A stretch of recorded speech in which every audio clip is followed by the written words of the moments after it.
Hey guys, welcome to the Run8 Europe video tutorial on how to start up your ES44DC engine. First of all, you click the engine and there is a window popping up for you that shows you several options on what you can do with your engine. Now, to start up your engine, you can click either auto start all locomotives. That will start up each and every locomotive in your consist. Well, for the purpose of this video we only have one engine, so we can either click on start all locomotives or miscellaneous control start stop this particular selected diesel. So to keep it nice, easy and simple, auto start all locomotives, and you also have auto multiple unit all locomotives. This is also only necessary if you have more than one engine in your consist. Then you will click the auto mu all locomotives and it will connect them all together to respond to your lead unit. So you can stop this engine again by clicking on the start stop diesel button. As you can hear, the engine has been stopped properly. So you can also, if you click that button again, the engine will start again with a nice sound.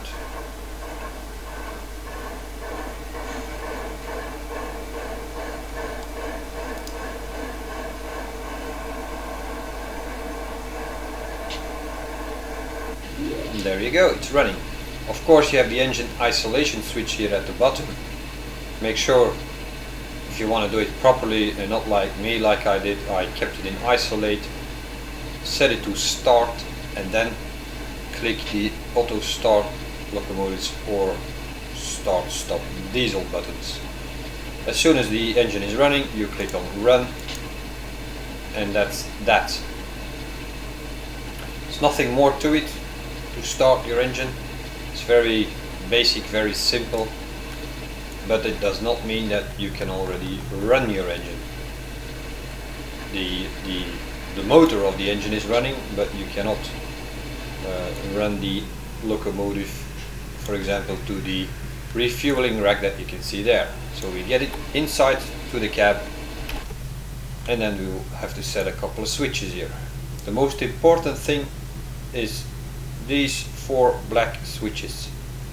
If you do not set these in the upward position, that means that your circuit breakers are in the off position and your train will not respond to any input that you give.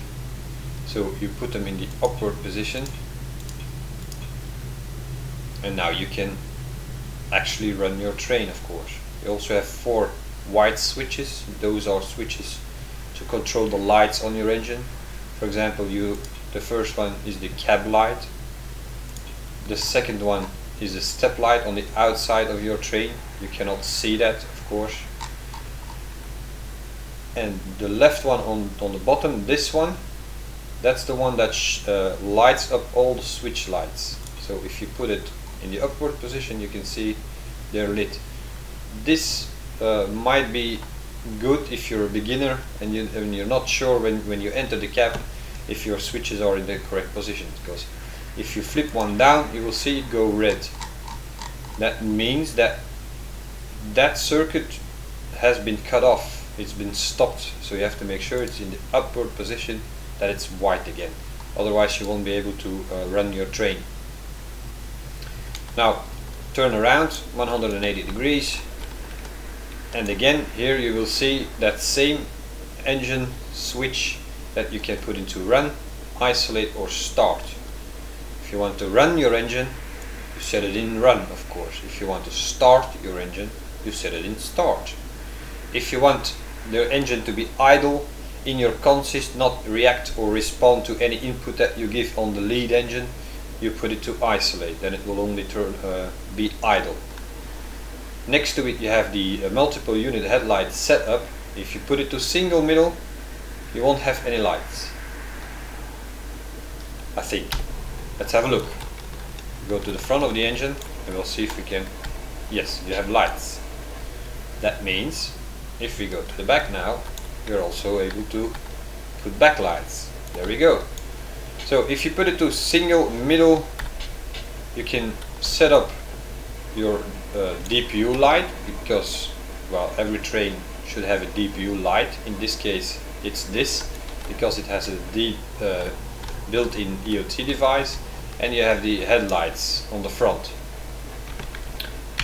If we go back to the cabin, to that same switch over here, and we put it to short hood lead, that means you can only light up the front of the engine. If you put it to long hood lead, as you can see the lights on the, you can see it on the silos here, that the lights have been switched from front to the back, and according to these switches. If you have multiple engines, this is very important to be properly set up, because if you do not properly set this up, your DPU or your last engine on the consist, if it's your very last car in the consist, it won't have any lights, and it needs light in order to continue on the tracks. So back to the cab. As you can see, all the switches have been set. This last one here doesn't do anything, it's just, well, to fill up the space, I guess. Nothing particular. You can see here that our parking brake has been applied, and we have a end of train device error. Now, before we move out, you always make sure that you have an end of train device set up properly on your train. So first of all, we go to the back of the train, you click on the coupler, on the last coupler in your consist, and you attach EOT, end of train device. You get a message, it has been attached and activated. Now set your headlight accordingly. That's what you should do with the switch that I've told you inside of the cabin, or by selecting your engine and set this accordingly. There's nothing more to it. Back to the cabin. As you can see, that end of train device error has been gone. So that's all that you need to know to start up your engine and to make it actually available to start moving. Now, in order to move the train, well, we have to do a couple of tests. First, what you do is test that your bell is working. That's working. Your horn also working. Now make sure that you check your brake system, and that's called an air brake system test. You got an equalizing reservoir of 90 BPI. This should always be 90 on freight engines. If this is lower or higher, you have to set it up to 90. How do you do that? Well, same as with everything or most things, you get out of your cab, you select your engine, and here you have the feed valve PSI. If this is set to 0, you can increase it or decrease it and make sure it's 90. If it's not set, or it's not properly set and it's 0, for example, you won't be able to move your train, because for safety measures the train brakes keep applied and you won't go anywhere. Simple as that. Now, in order to do a brake system test, you need your end of device, your end of train device set up properly so that you can see what the brake pipe pressure is on the end of your consist, on your brake pipes of the entire consist, and on your equalizing reservoir. Now apply minimum air brake with the home button on your keyboard, and you will see the meters or gauges moving. Now the equalizing reservoir has been dropped to 84, my brake pipe pressure has been dropped to 84, and the rear pressure has been dropped to 84. These three numbers have to be exactly the same, or roughly exactly the same, in order to have a zero flow and brake cylinder application. we now have a brake cylinder application of 14 BPI. So that means our train, if it was moving and it's not too heavy or on a steep downgrade, it will come to a stop, a complete stop without doubt. As you can see, the flow is 0. If the flow here is 60 or above, you have a leak and you have to check your train, make sure the leak has closed or fixed or wounded a duct tape around it, or whatever you want to do to make sure the flow drops below 60 or to 0. Now we release the brakes again by pressing on the end button of your keyboard, and you will see the flow again moving, going back to 0. The brake cylinder has come to 0, meaning that there is no more brakes or pressure applied to the brake cylinder. Equalizing reservoir 90, brake pipe pressure 90, rear pressure 89. 1 BPI difference is not an issue, of course. So our brakes have been released again.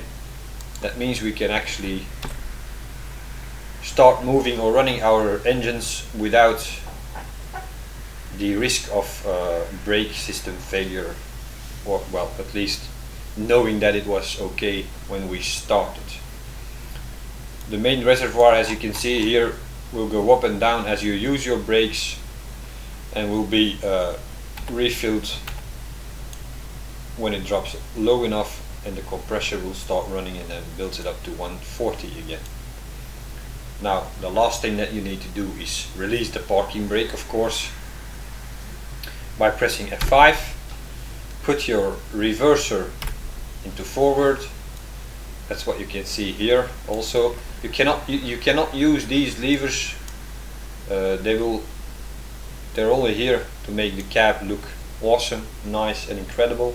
You cannot actually click and drag them. That's not possible. You have to do that with your keyboard functions or your rail driver functions. So if you press insert forward position, if you press delete neutral position and reverse position, and then you have the plus and minus key on your numpad saying throttle up, as you can see, throttle down, as you can see. You have the dynamic brakes here also. You have to set them up, then you wait until it goes to 1. As soon as it's into 1, you can start using your dynamic braking, same as you would do with your throttle. Back to the off position.